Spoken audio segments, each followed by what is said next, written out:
New ইয়র্কের জ্যাকসনের থেকে আপনাদের সঙ্গে আছি আমি খালেদ মহিউদ্দিন। বলা হয় রাজনীতিতে শেষ কথা বলে কিছু নেই। আসলে শেষ কথা আমরা আশা করি, আমরা দেখতে চাই রাজনীতিতে কে কার বন্ধু হচ্ছে, কে কার শত্রুতে পরিণত হচ্ছে। মাঠের রাজনীতি মোটামুটি এখন নির্বাচনমুখী, বিভিন্ন ধরনের জোট গঠিত হচ্ছে, বিভিন্ন ধরনের মোর্চাও হচ্ছে।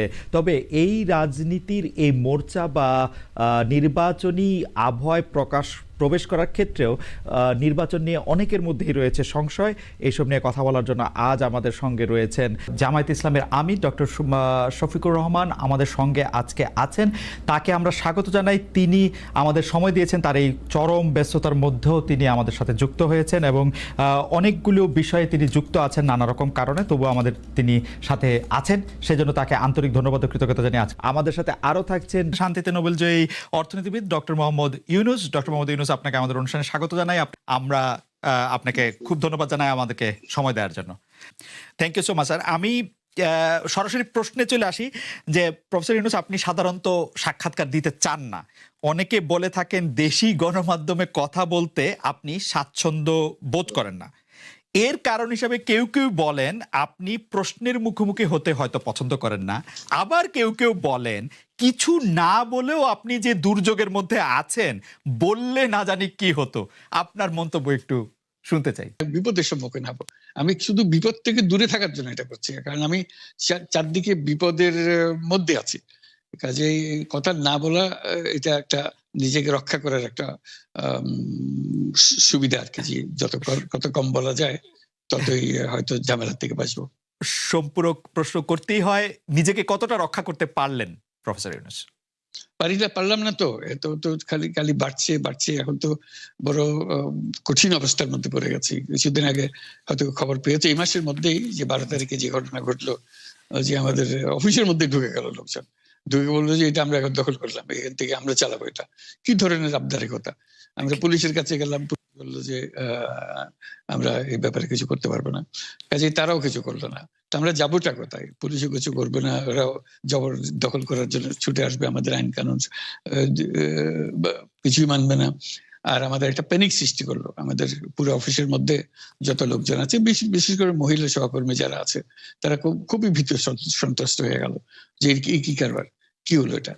কাজে সমস্যার পরিমাণ বাড়ছে, কমছে না। সমস্যা পরিমাণ বাড়ছে, কমছে না। আমি একটু পিছনে আদালতে আপনার বিরুদ্ধে রায় ঘোষণার পরে আপনি একটা প্রতিক্রিয়া দিয়েছিলেন। সেই প্রতিক্রিয়া আপনি বলেছিলেন যে বাংলাদেশের একটি কথায় আপনি এরকম বলেছেন যে বাংলাদেশের প্রতিটি নাগরিককে অন্যায়ের বিরুদ্ধে এবং গণতন্ত্র এবং মানবাধিকারের পক্ষে এক কণ্ঠে কথা বলার আহ্বান জানায়।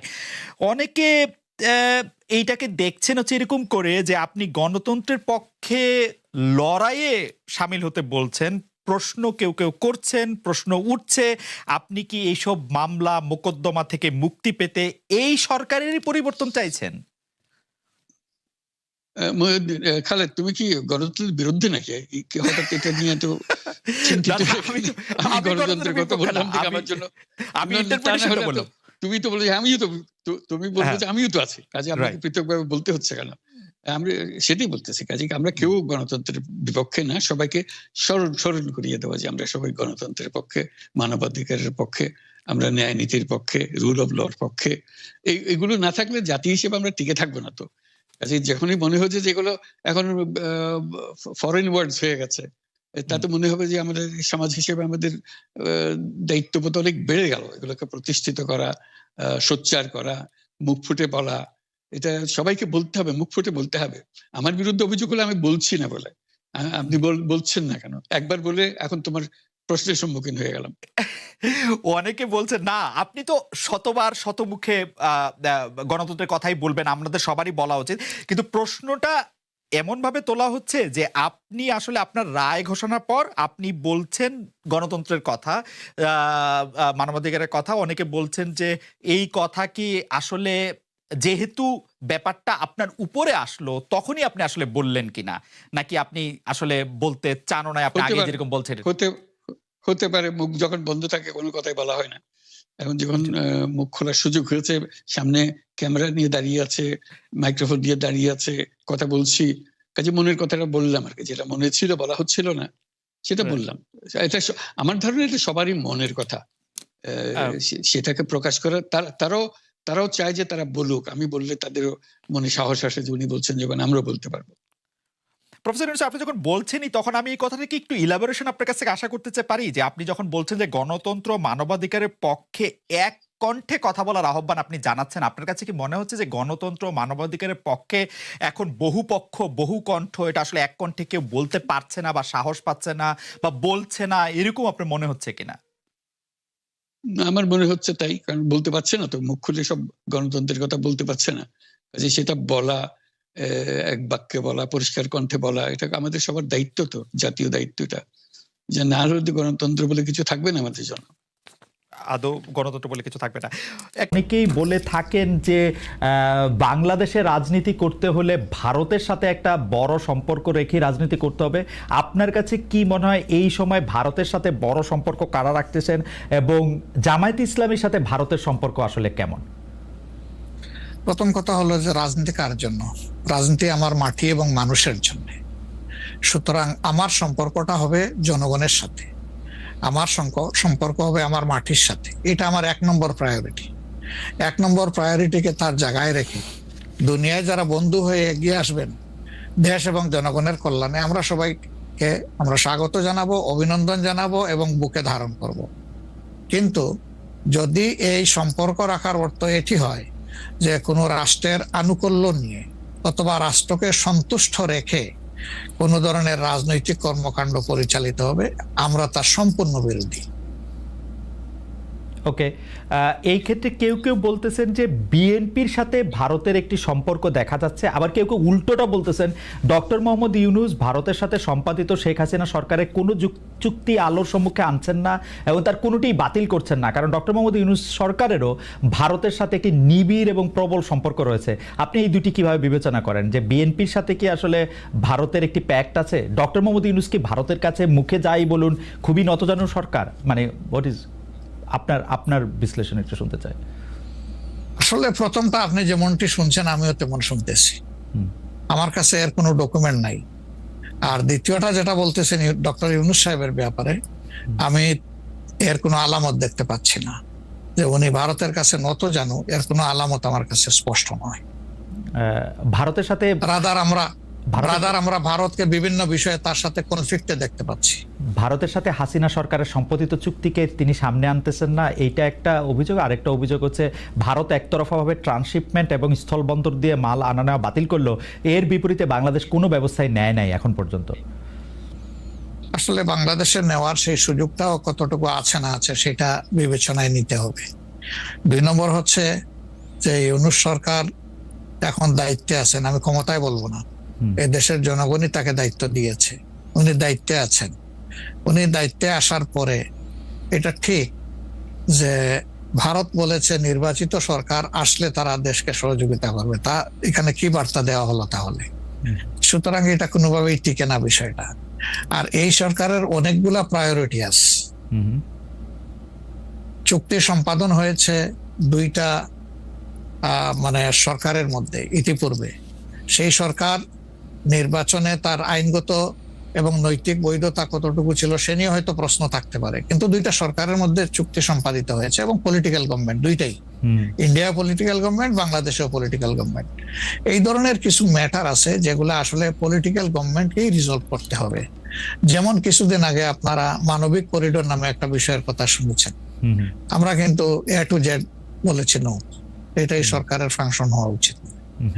এরপরে পোর্ট হ্যান্ডলিং এর ব্যাপারেও কথা এসেছে, সেখানে আমরা বলেছি যে এইটাও এত বড় বিষয়ে সরকারের হাত দেওয়া উচিত হবে না, এই ব্যাপারে আমাদের অবস্থান স্পষ্ট। সুতরাং তারা আরো যে প্রায়োরিটি গুলো আছে, বিশেষ করে কিছু বেসিক রিফরমেশন না করলে আগামীতে একটা গুড গভর্নেন্সের জন্য একটা গুড সরকার গঠন করা সম্ভব হবে না, একটা ভালো ইলেকশন হবে না, এই বিষয়গুলোকেই এখন মূলত প্রাধান্য দেওয়া হচ্ছে। দুটি বিষয়, রাষ্ট্রের দুটি স্তম্ভ সম্পর্কে আপনাকে প্রশ্ন করব। আপনি এখন এই মুহূর্তে বা গত 10 মাস 11 মাসের ডক্টর ইউনূস সরকারের শাসনে আপনার কাছে বিচার বিভাগকে যথেষ্ট স্বাধীন এবং সকর্মক মনে হয় কিনা? আরেকটি বিষয় ফ্রিডম অফ প্রেস।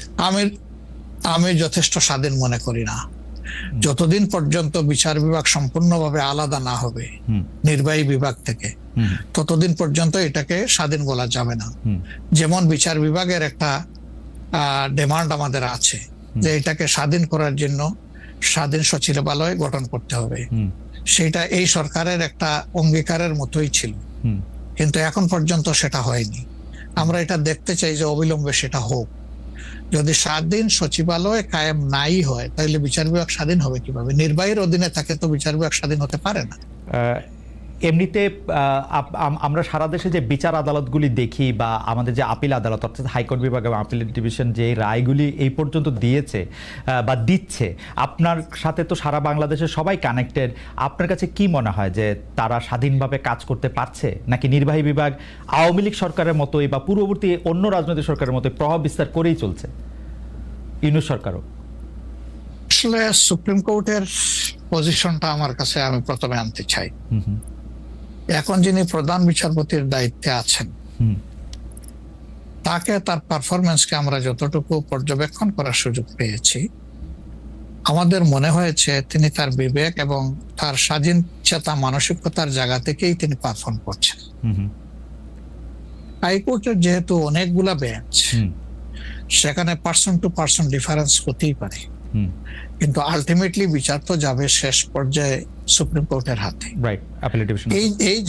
এই জায়গাটাকে অতীতের যে কোনো সময়ের তুলনায় আমাদের কাছে বেটার মনে হচ্ছে আপাতত। ভবিষ্যতে তারা কি করবেন সেটা এখনই অগ্রিম বলা যাচ্ছে না। ওকে।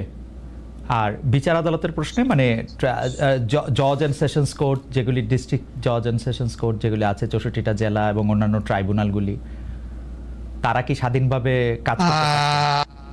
আমাদের কাছে যতটুকু ইনফরমেশন, সব জায়গায় তারা স্বাধীনভাবে কাজ করতে পারছেন না। বিভিন্ন আনডিউ প্রেসার তাদের উপরে আছে। এটা কি নির্বাহী বিভাগের উপর থেকে, নাকি এটা জামাতে ইসলামী প্রেসারটা দিচ্ছে বা বিএনপি প্রেসারটা দিচ্ছে বা এনসিপি প্রেসারটা দিচ্ছে? আমরা তো কোনো প্রেসারের পক্ষে নাই। আমরা always in favour of fair justice. আমরা আনফেয়ার কোনো জাস্টিস চাই না, আমরা চাই ফেয়ার জাস্টিস। এখন আর কারা দিচ্ছে না দিচ্ছে, আপনার টক শোতেই আপনি মেনি টাইমস বলেছেন, আমাকে উত্তর দেওয়ার দরকার নাই। আপনি যথেষ্ট জনগণের পক্ষে মতামত ব্যক্ত করার জন্য আপনি বহু সময় এই কথাগুলো রিপিট করেছেন। আমরা কিন্তু এর পক্ষে নাই এবং আমাদের বিরুদ্ধে এই ধরনের কোনো কমপ্লেইন কোথাও নেই। আর যদি ফ্রিডম অফ প্রেসের কথায় আসি, অর্থাৎ সংবাদপত্রের স্বাধীনতা বা গণমাধ্যমের স্বাধীনতা প্রশ্নে আপনার কাছে এই 10 মাসের বিবেচনা যদি চাই যাওয়া বা বিচার যদি চাই, আপনি কেমন দেখছেন যে স্বাধীনভাবে মত প্রকাশ করা যাচ্ছে কিনা? মানে সংখ্যা যারা সংখ্যায় কম তারাও তাদের মতামত দিতে পারছে কিনা? জি না, সেটা আমি আসতেছি। যদি আপনি in comparison two previous period, that is last 15.5 years, even another 2 years you can add with it. So-called caretaker সরকারের 2 বছর, পরবর্তী 15.5 বছর। অনেক সময় প্রেস আমাদেরকে বলতো, আমরা যখন জিজ্ঞেস করতাম যে এই ধরনের একটা জলজ্জন্ত মিথ্যাচার কেমনে করলেন, ওই যে কিছু করার নাই, স্ক্রিপ্ট লেখা ছিল, আমাদেরকে এটা জাস্ট ব্রডকাস্ট করতে হয়েছে। তো এখন সেই পরিস্থিতি এরকম নাই বলে আমাদের কাছে মনে হয়। তারপরেও আমরা প্রেসের কাছ থেকে বিভিন্ন সময় শুনি তাদের কিছু কনসার্নের জায়গা এখনো বিদ্যমান। কেউ কেউ এখনো তাদের উপরে আনডিউ প্রেসার দিয়ে থাকেন, এটা করতে পারবেন, এটা করতে পারবেন না। এটা যদি থাকে, একটা মিনিমাম রেঞ্জেও থাকে, তাহলে তো আমরা কমপ্লিট ফ্রিডম অফ স্পিচ বলতে পারছি না, ফ্রিডম অফ এক্সপ্রেশন আমরা বলতে পারছি না। এটা কিছুটা যে এখনো প্রিভেল করছে, এটা আমরা অনুভব করি। তবে আমরা ফিল করি যে প্রেসকে তাদের মতোই রোল প্লে করতে দেওয়া উচিত। আর প্রেসের কাছেও আমাদের প্রত্যাশা, তারা যেন সাদাকে সাদাই বলেন, সাদাকে অন্তত ধূসর বানাবেন না, এবং কালোকেও তারা মানে সার্ফ এক্সেল দিয়ে সাদা বানাবেন না। 5 আগস্টের পর এই প্রশ্ন অবশ্য অনেকবার আপনার সামনে এসছে। তারপর আমি আপনাকে বলি, যেহেতু আপনার সাথে আমার দেখা হচ্ছে নতুন একটা ঘটনার পরে, এই প্রসঙ্গে নতুন একটা ঘটনার পরে, আপনি কিন্তু যে কোনো জায়গাতে এক ধরনের সমন্বয়ের প্রত্যাশী একজন মানুষ, ক্ষমা করার পক্ষে একজন মানুষ। আপনি সর্বশেষ যে আওয়ামী লীগের রাজনীতি নিষিদ্ধ করা হলো এবং দলকে আসলে তার সকল কার্যক্রম নিষিদ্ধ করা হলো, এইটা নিয়ে আমরা দেখেছি যে আপনার দলকে যারা সমর্থন করেন তারাও সেই নিষিদ্ধের দাবি করেছেন। কিন্তু আমি আপনার পার্সোনাল মতামত জানতে চাই যে আপনি এটা আসলে লাইক করেছেন কিনা, বা আপনি এটা পছন্দ করেছেন কিনা, বা আপনার যদি একক ক্ষমতা নেয়ার মানে সিদ্ধান্ত নেয়ার, আপনি আপনার একক সিদ্ধান্ত প্রয়োগ করতেন, তাহলে আপনি এটা করতেন কিনা? দেখেন, এখানে অনেকগুলা বিষয়। আমাকে ইদানিং ফরেন মিশনের যারা বাংলাদেশে আছেন, এনভয় বা আপনার রাষ্ট্রদূত যারা আছেন তারাও জিজ্ঞেস করেন হুম, যে ন্যাশনাল রিকনসিলিয়েশনের একটা জায়গা থাকা উচিত কিনা। হুম, তাই আমি বলি অবশ্যই উচিত। তবে বিষয়টা হলো যে আমাদের ওন্ড গুলা একদম তাজা, হুম, ট্রমা গুলা এখনো, মেন্টাল এবং ফিজিক্যাল ট্রমা এখনো বিদ্যমান। হাসপাতালের বেডে এখনো রয়ে গেছে ইনজিওর্ড পার্সন গুলো। শহীদ পরিবারের অনেকেই তাদের আপনজনের লাশও এখন পায় নাই, লাশের সন্ধান বা কবরের সন্ধানও পায়নি। সো এটা একদম তাজা একটা বিষয়। যেমন আমরা যদি সাউথ আফ্রিকার কথা ধরি, হুম, তাহলে ডিকেডস আফটার ডিকেডস এটাকে হিলিং করতে, রিকনসিলিয়েশনে আনতে সময় লেগেছে। অতএব মিনিমাম একটা সময় দিতে হবে। হুম, আওয়ামী লীগের ক্ষেত্রে কি হয়েছে, তাদেরকে নিষিদ্ধ করা হয়নি, তাদের কার্যক্রমের উপরে মানে নিষেধ আরোপ করা হয়েছে যে তারা ফাংশন গুলা করতে পারবে না। 15.5 বছর তো তারা সুযোগ পেয়েছিলেন হুম, এই দেশে ফেয়ার ডেমোক্রেসি তারা চাইলে কিন্তু কালচার করতে পারতেন এবং ইতিহাসে স্মরণীয় হয়ে থাকতে পারতেন। হুম, কিন্তু আসলে আপনিও তো হুম, তাদের অনেক কর্মকাণ্ডের প্রতিবাদ করেছেন অত্যন্ত জোরালো ভাবে। হুম, আগের আপনার ঠিকানা থেকে, বর্তমান ঠিকানা থেকে, সব জায়গা থেকে আপনি যেখানে যখন ছিলেন আপনি করেছেন। হুম। কেন করলেন? এই জিনিসগুলো অ্যাকসেপ্টেবল ছিল না, এই জন্যই তো করেছে। তো তারা তো 15.5 বছর মানুষকে তাদের কোনো ডেমোক্রেটিক এবং পলিটিক্যাল রাইট দেয় নাই। জাস্টিস পাওয়ার রাইটটাও তারা স্ন্যাচ করে নিয়েছিল। হুম, এই ধরনের সবগুলা রাইটই তো কার্যত তারা কেড়ে নিয়েছিল। হুম, আপনি যদি প্রেসের কথা বলেন, এখন তো অ্যাটলিস্ট যখন তখন যাকে তাকে, প্রধান উপদেষ্টাকে একটা কথা বলেছে ঢুকাই দাও, মামলা একটা দিয়ে তাকে সাথে সাথে ঢুকাই দাও, এই কাজ তো এখন হচ্ছে না। একটু আয়নাগরের ঘটনা তো এখন একটু হইতেছে মাননীয় আমির। না, একজন ইউটিউবার এটা- আছেন সাব্বির, তাকে জেলে দিয়ে দেওয়া হয়েছে, প্রধান উপদেষ্টাকে কি জানি না বলছে। না না, আমি বলতেছি সেটা, আমি বলছি যখন তখন হচ্ছে না, ঘন ঘন হচ্ছে না। হুম, 2-1টা কেস হইতেই পারে, এটা এক্সেপশন। হুম, কিন্তু আগে তো এটা ছিল প্র্যাকটিস এন্ড র্যান্ডম, এটা কিন্তু এখন হচ্ছে না। ওকে, তারপরে আপনি দেখেন যে আয়নাগরের যে বিষয়টা, মানুষকে ধরে নিয়ে ঢুকাই দাও, হোয়ার অ্যাবাউট কেউ জানে না, তার ফ্যামিলি জানে না যে মানুষটা বেঁচে আছে নাকি মরেই গেছে। যদি মরে যায় তার কবর কোথায়, আদৌ জীবনে দেখবো কিনা তার কবরটা, সেটাও তো প্রশ্ন। এরকম তো ঘটনা ঘটেছে। এবং যাদেরকে আয়নাগরে নেওয়া হয়েছে তারা কিন্তু সবাই ফিরে আসেননি। হুম, হুম, তারা অনেকেই এখনো আমরা জানি না তারা কোথায় আছে, হুম, আদৌ বেঁচে আছেন কিনা। তো এগুলা তো এখন হচ্ছে না। আর বায়বীয় মামলা যেটা বলা হয় সরকারের পক্ষ থেকে, এখন সরকারের পক্ষ থেকে সেরকম মামলা নেই। হুম, এখন মামলা হচ্ছে পলিটিক্যাল যারা বিভিন্ন পার্টিজ আছেন তারা, সেই ক্ষেত্রে এক এক দলের এক একটা দৃষ্টিভঙ্গি। আমাদের দৃষ্টিভঙ্গি হচ্ছে যে ফর ফেয়ার জাস্টিস কমপ্লেইনটা পুরো অ্যাট্রোসিটি করেছেন যারা এটার পারপিটেটর, তাদেরকে ডিরেক্ট যারা আছেন তাদেরকে বাদ দিয়ে আমরা কোনো মামলায় কাউকে আসামি করিনি। এই জন্য আমাদের মামলায় শত শত কোনো আসামি নেই। ওকে, অন্যান্য সংস্থার বা দলের বা অথরিটির থাকতে পারে। তো এই জিনিসগুলোর কিছুটা হলেও ডেভেলপমেন্ট হয়েছে, কিন্তু আরো অনেক হওয়ার প্রয়োজন আছে এবং সুযোগও আছে। এই ক্ষেত্রে আমি শুধু একটা লাইন করে একটু বোঝার জন্য যে মানে আওয়ামী লীগ নিষিদ্ধ করা হয় নাই, আওয়ামী লীগের কার্যক্রম নিষিদ্ধ করা হয়েছে, দুইটার মধ্যে তফাৎ কি আসলে? মানে তারা মানে কি করতে পারবে আর কি করতে পারবে না, মানে একজন আওয়ামী লীগ কি করতে পারবে এখন? মানে আমার একটা আন্ডারস্ট্যান্ডিং হচ্ছে আওয়ামী লীগ নিষিদ্ধ, তা আপনি বলতেছেন না দুইটার মধ্যে একটু তফাৎ আছে, তফাৎটা কি আসলে? দেখেন, নিষিদ্ধ তো আমাদেরও করা হয়েছিল, তাই না?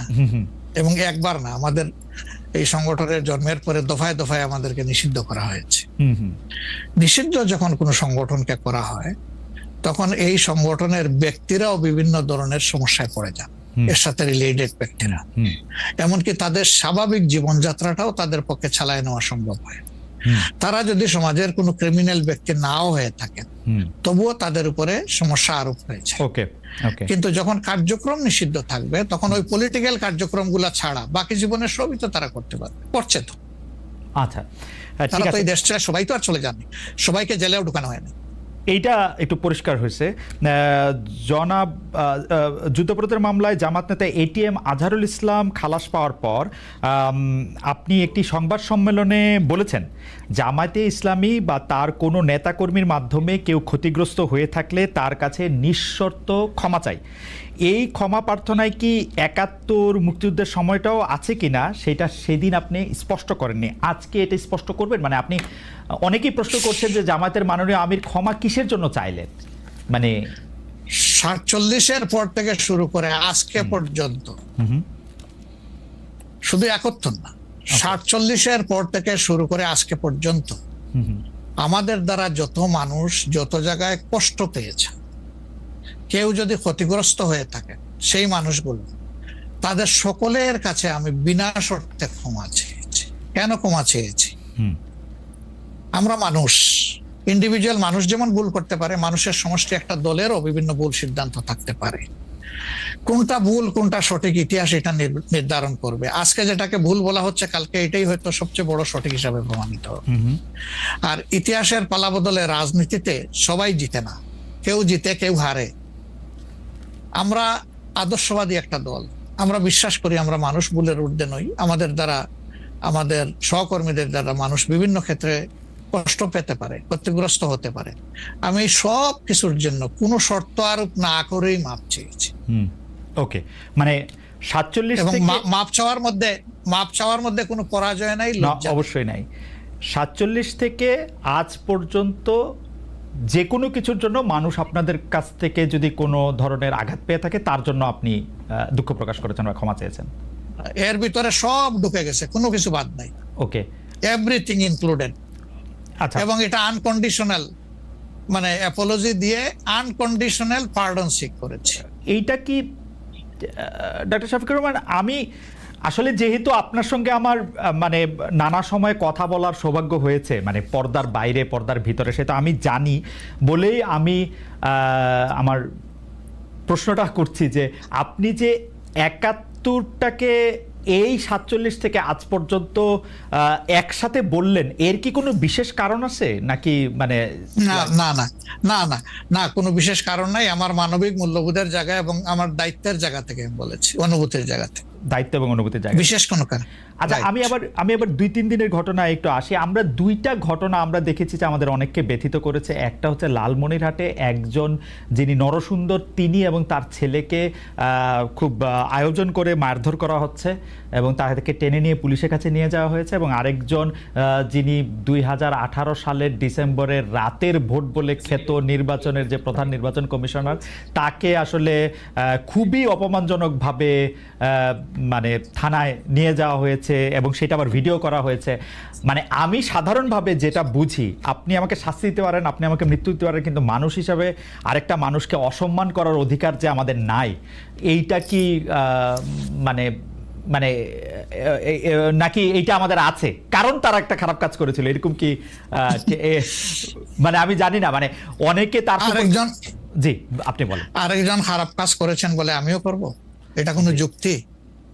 আমি আরেকজনের খারাপে কষ্ট পেলাম, ক্ষতিগ্রস্ত হলাম, এখন আমি সেম অথবা ওয়ার্স দেন দিস আরো খারাপ কিছু করলাম তার সাথে, সেটা কি কোনো মানবিক আচরণ বলে গণ্য হবে? নিশ্চয়ই না। তবে দেখেন, আমরা এটাকে কখনো সমর্থন করি না, কিন্তু পরিবেশ, প্রেক্ষাপট, স্থান, কাল, পাত্র, মানুষ কোনো জিনিসকে যখন লাইক করে না, তখন প্রকাশ্যে হয় তার প্রতিবাদ করে, না হয় মনে মনে ঘৃণা করে, অথবা সে শক্তি থাকলে প্রতিরোধ করে। এই 3টা স্টেজ থাকে, এটা হাদিসের ভাষা অনুযায়ী। তো এই অবস্থায় আমরা হয়তো ভিজিবল সেরকম প্রটেস্ট অনেক ক্ষেত্রেই করতে পারি না, কিন্তু আমরা এগুলাকে মনের দিক থেকে সাপোর্ট তো করি না, আমরা বরঞ্চ মনে করি যে এগুলা আরেকটা অপরাধ। ডেফিনেটলি সিইসি যিনি ছিলেন, তিনি তো একজন মানুষ, তিনি এই রাষ্ট্রের একজন সিভিল সার্ভেন্টও ছিলেন এবং উঁচু পর্যায়ে তিনি দায়িত্ব পালন করে তিনি রিটায়ার করেছেন। তিনি নিশ্চয়ই কাজ ভালো করেন নাই, অনেকগুলা খারাপ কাজ করেছেন। সেই সময়টা জনপ্রত্যাশার এগেইনস্টে গিয়ে করেছেন, সত্য তথ্যের উপর না থেকে অসত্য তথ্য তিনি তার সংস্থা থেকে বলেছেন, সেগুলো সব খারাপ। তো তার জন্য তো আদালত আছে, কিন্তু আদালতে যাবেন, আমি তাদেরকে আদালতে নিয়ে যাই, আইনের আওতায় নিয়ে যাই, কিন্তু আইন আমার হাতে আমি তুলে নেবো কেন? এটা তো কোনো অবস্থায় আমরা সমর্থন করবো না। এই জন্য আপনার স্মরণ থাকার কথা, 5 তারিখ রাত্রেই আমরা ঘোষণা করেছি যে ব্যক্তিগতভাবে আমরা কারো উপর থেকে কোনো প্রতিশোধ নেব না এবং আমরা নেইনি। আমাদের 2-1টা ব্যতিক্রম ঘটনা ঘটেছে, আমরা তাদেরকে শাস্তি